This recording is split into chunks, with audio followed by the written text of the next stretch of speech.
Pelatih PSM Makassar, Bernardo Tavares, mengungkapkan kunci keberhasilan timnya tak terkalahkan di kandang. Menurutnya, hal itu tak lepas dari kehadiran support yang memenuhi stadion. Para pemain pun memiliki energi ekstra ketika bermain, tak kenal lelah demi persembahan 3 poin bagi supporter. Hal itu disampaikan Tavares saat ditemui Tribun Timur di Stadion Kalegoa, Kabupaten Goa pada Rabu 12 Oktober 2022. 10 laga telah dilakoni PSM, 5 diantaranya berlangsung di kandang Stadion B.J. Habibie Parepare. Skuad Laskar Pinisi memang menjadikan stadion berkapasitas 20.000 penonton ini sebagai markas pada Liga 1 2022-2023.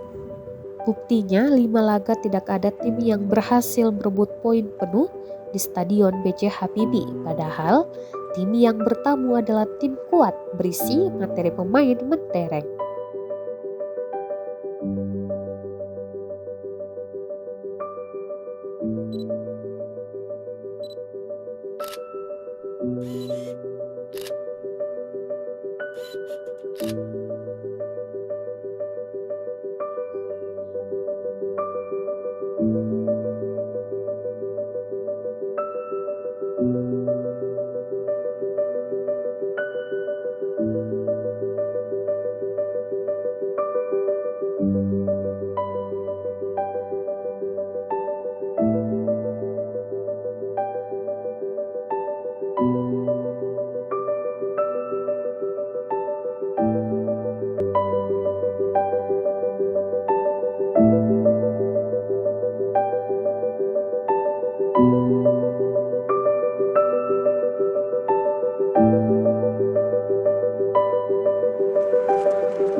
Terima kasih sudah nonton.